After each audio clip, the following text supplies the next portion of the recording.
Lawyers of Reddit, what is the sleaziest thing you've seen another lawyer try to slip into a document contract?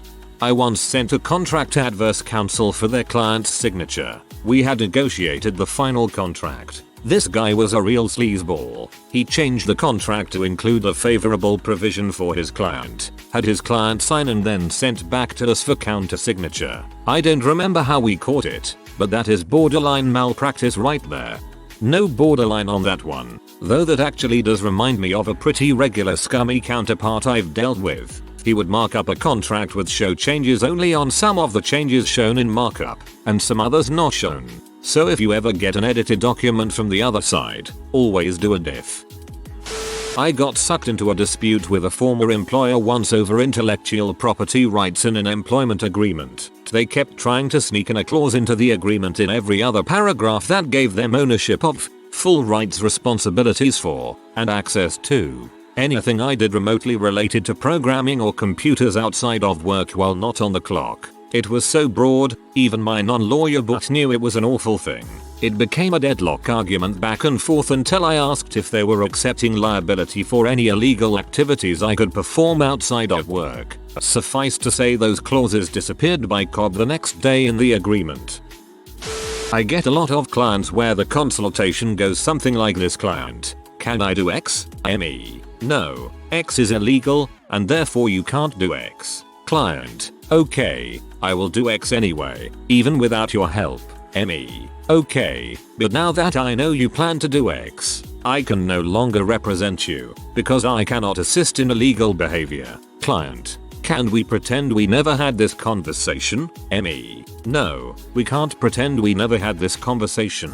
I get a lot of those. I'm guessing they then go to another lawyer that they lie to.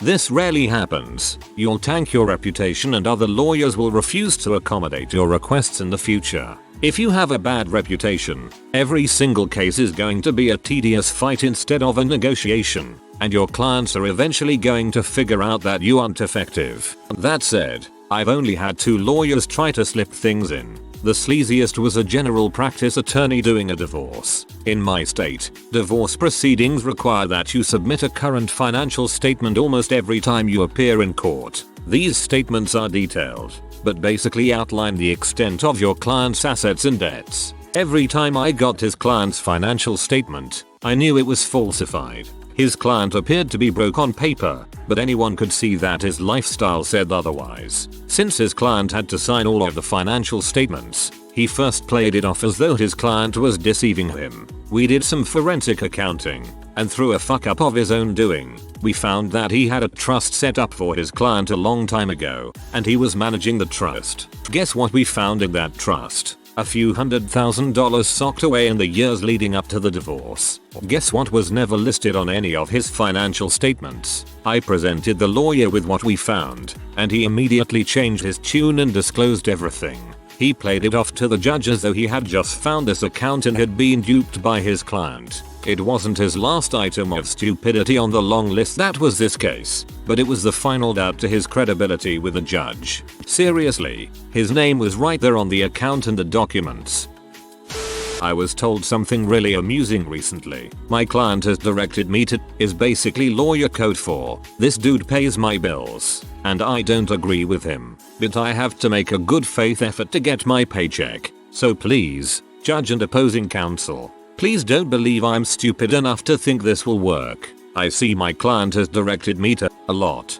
In criminal matters, when an attorney indicates, my client, defendant, would like to say a few things to the court, and is not being given the traditional question and answer style of direct, it is often a big wink to everyone in the know that the client is about to perjure himself. My intellectual property law professor told us a story where a company had a guy draw some blueprints, fired him, then changed the dates to make it seem like they had the prior art high ground. My professor and his partner tracked the guy down. He was in a dance band somewhere in the Midwest, and flaked at him. He said that he was so proud of the blueprints he drafted that he sent copies home to his mother with the original dates. The original documents were presented in court, which proved they altered the dates and the company paid out the butt. Love hearing a good karma's a bee story.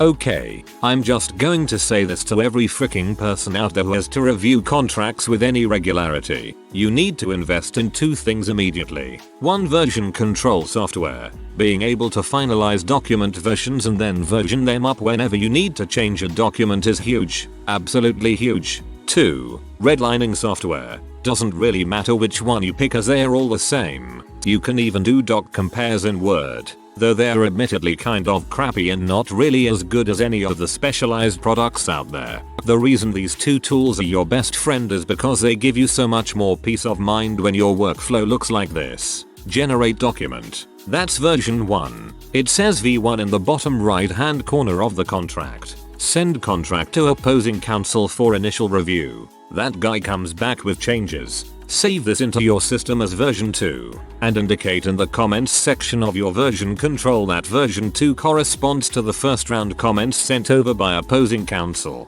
Redline V2 against V1 to see what the other guy changed. If you're working with someone of good repute or a big firm, you'll generally find a redline attached. Frick that thing.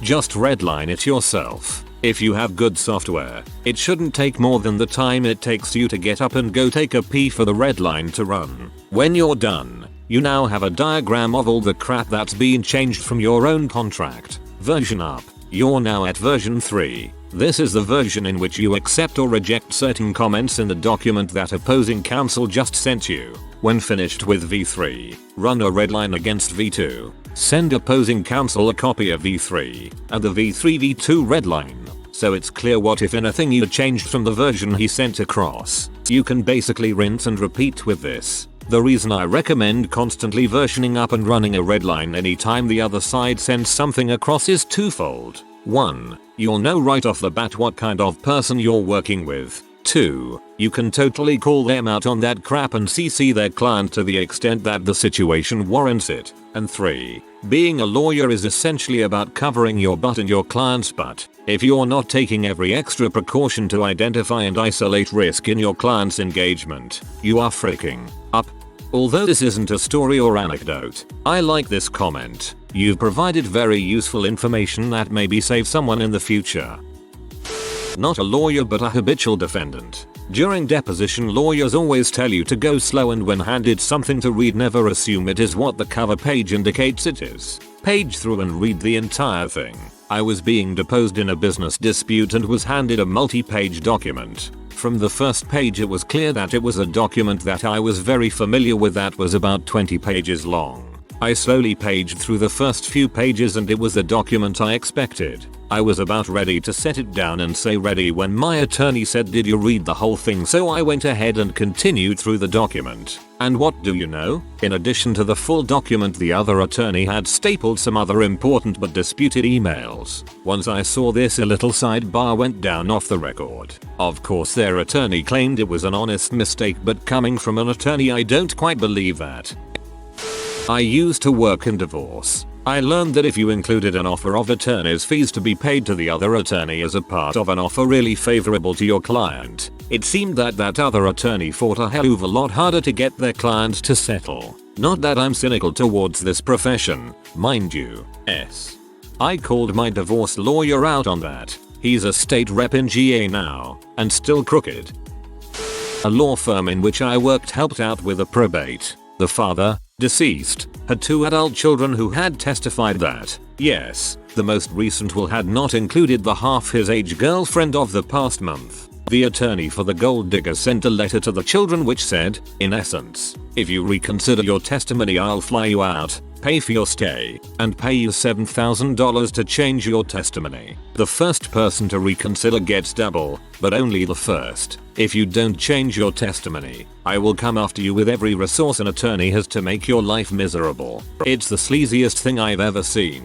Plus it put the firm in a tough position. Report him to the bar while the case was still ongoing. It would look like you were trying to influence the case. Report him after and it looks like you're being petty and vengeful. I saw a prenuptial agreement that stated everything husband makes is 100% husband's. Everything wife makes is 100% wife's. However, if wife works at husband's business, all of her labor is considered a gift to husband. She won't be paid and won't get a share of the business. The wife didn't speak English. The husband hired her attorney for her. The husband paid her attorney extra to backdate the prenuptial so it looked like she had more time to review it. And husband got a nice free employee out of the deal. Haven't seen any of my lawyer colleagues try anything sleazy. What I have seen are some really sleazy conduct from their clients. Example, man up for child abuse charges and wife abuse. He has physically and mentally abused his son from age 3 until age 16 when this case was brought to court due to an attempted suicide by his sister. Also a party in the case. Defendant, father, has over several years forced his son to attend a psychologist for various reasons, some which were relevant to the beatings the son received. During the trial, the defendant produces a signed document from said child psychologist where she and a colleague of hers both assign the blame of the abuse onto the son. The father has managed to convince 2 psychologists specialized in child psychology that somehow the child is at fault for being beaten. This caused quite an uproar in both the courtroom, which happened to be visited by a court reporter, not a commonality in Sweden, who wrote a long article about this case he had witnessed, and also in the psychology department. I wasn't a lawyer when this case was presented. I was a plaintiff in the case. It had an immense impact on why I later became a lawyer, even though I rarely work criminal cases these days.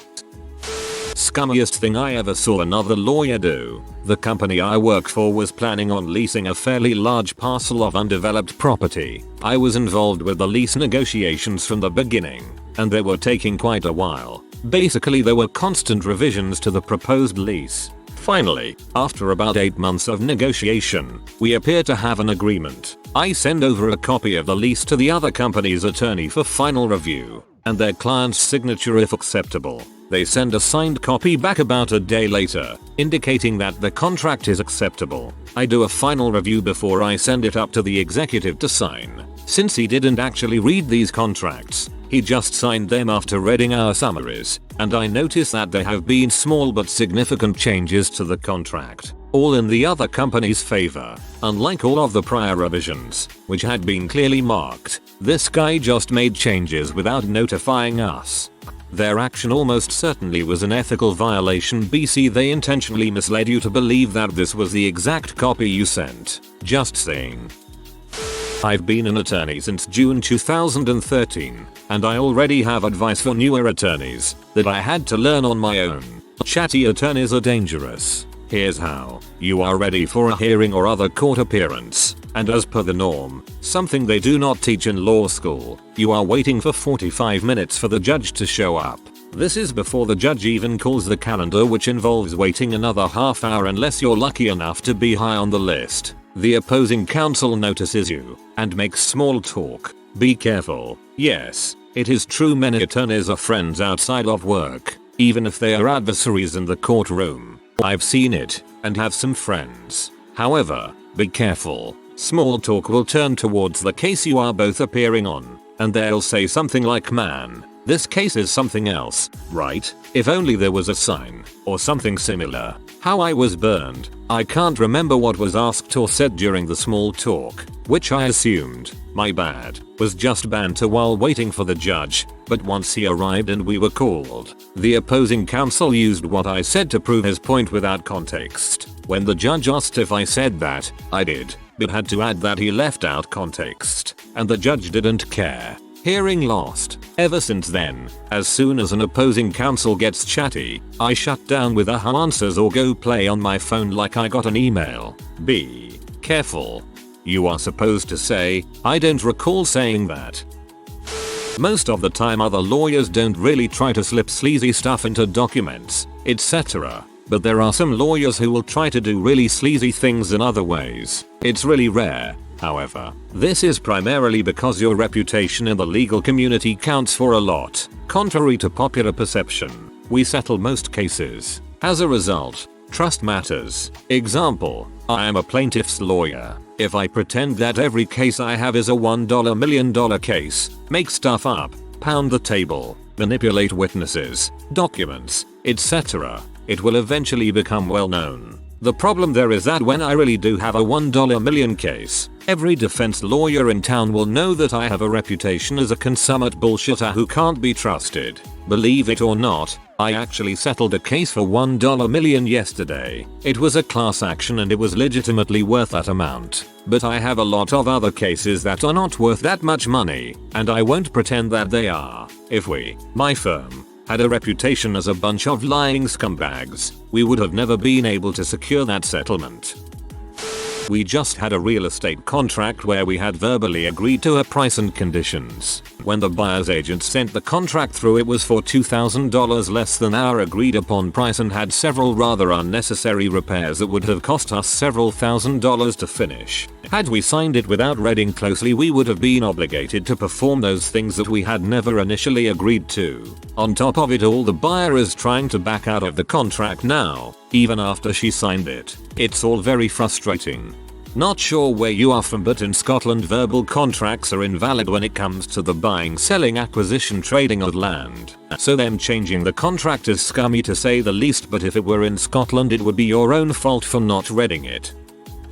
Contract theory is based on a notion of bilateral agreement to terms. Lawyers know this, and so they tend not to sleaze up contracts because they know how many ways there are to argue against unfair or deceptive provisions. Corporate entities, however, rely on people not being lawyers, so they write sleazy contracts and rely on the money they make from 9 people not challenging unfair provisions to offset the minor court costs of the 10th guy who brings a suit.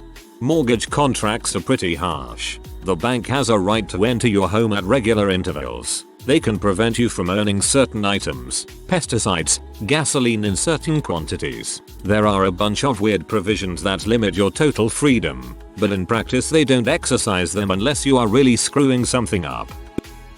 This wasn't something slipped into a contract, but I still couldn't believe the other lawyer trying to get away with it. I was representing the mother in a child custody proceeding. She was a recovering alcoholic, so the father had custody. My client had to fight tooth and nail for any access. We had a court order saying, reasonably, that neither party could discuss the court proceedings with the children.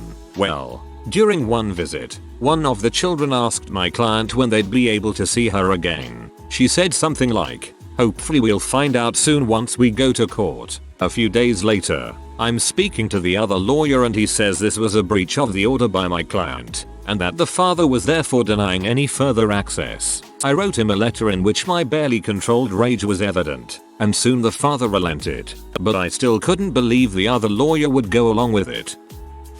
So, as a regular person, I managed to sneak something into my current apartment lease. If I signed before a certain date, I forgot, rent was like $50 a month cheaper, or $500 over the course of the 10-month lease. When I failed to sign the cheap one, they sent me a more expensive one. I signed the cheap one and sent it in with my first month deposit, and the lady at the desk accepted it and I saved $500 because. And I suspect this is true with all corporate rental companies in my town. They don't actually check to see if it is the same document. I'm not a lawyer, but an employment contract I was asked to sign had many pages and many places to sign. A couple of them had to do with giving the company I was applying to rights to my image and likeness. I just carefully removed those pages and returned the rest. I don't think they noticed and I was hired. Another company that I applied to sold tobacco and tobacco products, and they wanted the right to take out a life insurance policy on me, naming themselves as beneficiary. I walked away from that one. As the gavel was coming down on the final settlement of my divorce, my lawyer stopped the judge and said, "Each party is responsible for their own legal expenses in this matter." My wife's attorney shrugged his shoulders, said okay, and it was done. I've always felt a bit guilty about this one, because it was an understanding all along that I was responsible for both legal bills. It just never made it into the final written agreement. Assuming I was paying, she hired a much more expensive attorney than I did. Her fees were $15 to $20k. Mine were under $10k. Sounds like your lawyer was really on your side for that one. Penalty fees in contracts from European attorneys. If you don't do this, you owe us $XX, where $XX is vastly out of proportion with the harm from not doing it. In the US, those provisions are generally illegal. Not sure about the EU, but here in the Netherlands, it's definitely illegal. Makes the clause invalid and has, on occasion, invalidated the entire contract. There was an estate I was working on a number of years ago that was super sleazy. There was one adult son who was the heir to his father's estate, and the only asset in the estate was the house which they, dissident and the heir, held in joint tenancy. The estate attorney secured 2 mortgages on the property and a cash advance on the probate. Some of the money went to fixing up the house, basic cleaning and painting, to get the home ready to sell. The rest of the money the attorney took the client to Vegas and spent it on hotels and strippers, which he tried to pass off as an estate expense. Receipts are in the court documents, because you must account for everything. Several months after the attorney secured the funds and everything was spent, the heir was found wandering the streets looking for food. The heir's ex-wife checked in on him and found the house completely empty and her ex-husband sleeping, urinating, and defecating on the floor. The ex-wife filed a conservatorship for the heir and tried to set things back to right. Years of drinking destroyed his brain to the point that most of his capabilities were between a 1st and 3rd grade level. Couldn't even properly count change. The estate attorney that took the heir to Vegas has been disbarred and is sitting in prison. Doesn't seem worth it for less than $200k. I'm not a lawyer, but when my parents got divorced, it was messy, real messy, and it dragged on for 3 years. Finally my dad got his day in court, but almost had to reschedule because my mom owed her lawyer $2,000 and he was threatening to quit on the spot unless she paid him right then. My dad agreed to pay the lawyer for her as long as it was in the settlement, so they quickly made a new settlement. Something that was also changed was my mom was supposed to get half the money from the sale of their house, about $100,000. Well, I guess her lawyer was Peter because in the settlement it never specified when my dad had to sell the house. And he got to keep the house until he sold it. So he could have kept the house forever, after she had signed all the paperwork, then actually read the settlement. She was pretty pee. My dad ended up selling the house for way cheaper than it was worth several years later. In a sales of a $14 million asset portfolio, the agreement between the parties was that the profit distribution would be split in a certain way with the managers who were the sellers of the portfolio. The sellers could be removed but they would still retain their portion of the profit distribution minus the costs to every one of new managers. Managers could basically be removed whenever. Buyer's counsel inserted a section that was hidden 3 levels down. That is, you had to bounce around the agreement at least 3 times before figuring out what it did. But, basically if the managers were removed they would lose their profit distribution, which was the opposite of what everyone had agreed upon. It almost sank the deal. Glad I caught it. That still sounds like a dangerous position even without that new section. Could they fire the managers, hire themselves as the new managers and give themselves huge salaries, making the portfolio unprofitable? My dad runs a food company and one of their suppliers sneaked in clause stating that all liability for mislabeled allergens lands on my dad's company. Meaning if they bought guaranteed nut-free sugarcane and someone with a nut allergy died from eating the product made with that sugarcane, then my parents' company would be held liable. This, as you might imagine, is insane. My dad however caught it. Out lawyers had completely missed it, as did the lawyers of one of our customers who we knew bought from a similar supplier. Catching this was huge because the cost of missing it and having an issue come up would have been devastating. We of course told our customer we caught the clause and they ended up dropping the shared supplier entirely and refusing to do business with them. Not a lawyer, but I work in the legal department for a charity. My favorite thing I've seen in a will was a clause which stated, after my death, I request my loyal friend to destroy my laptop and PC hard drives. He knows why. Oh, and I've also had 2 tons of pee bequeathed in a will to the charity too. Needless to say, we didn't accept that legacy. In one case that I worked on, a company had donated a bunch of money to various things in a small town that they were polluting, and the documents always had a clause basically saying, and you can never sue us for anything. The people accepting the contracts just thought it meant anything related to this donation or whatever, but nope. I read every bit of my divorce papers before I signed. There was a sentence in there that was worded, if my ex-husband failed to pay on the car he owned, I would be responsible. The sentence just lacked 1 word to make it right and I pointed it out to the lawyer. He tried to get me to sign anyway and he said he would change it back at his office. I said no way. So he had his secretary fax a new one and I reread it and then signed. Does my landlord count? Told me when my lease was up I would switch to a month-to-month deal. That worked for 2 months before they sent me a letter. Bad news, $350 rent increase. 30%. Good news, if I sign a new yearly lease they will discount it $300. So, not much choice. I sign. 8 months down the road I have to terminate my lease. New job. I know there will be penalties, but this took the cake. $800 termination fee. That's okay, I get it. But then they tacked on the monthly discount as well. So I ended up paying the monthly rate, which could have been terminated at any time, and the termination fee for the lease. At that point it's just taking advantage of people. Just because it's in a contract doesn't mean it's enforceable. People like you are fish in a barrel to landlords. I'm late but whatever. My dad used to work for a big law firm in NYC. They did bankruptcy work among other things. One time, the board of directors of a retirement community decided to sell the actual land it was on to a real estate trust, a trust owned by the board of directors. They immediately foreclosed on themselves, evicted the residents, and personally took all the profits from the liquidated assets. It gets worse. It was in a small town in upstate NY. Everyone in the town worked for the retirement home in some capacity. They also all had stock in the home. When the bod foreclosed, they lost their jobs, and all the stock they had, paid back to them at pennies on the dollar. My dad quit the law firm that day. If you are new to the channel, you can subscribe. I publish new videos every day. Until then, check another video.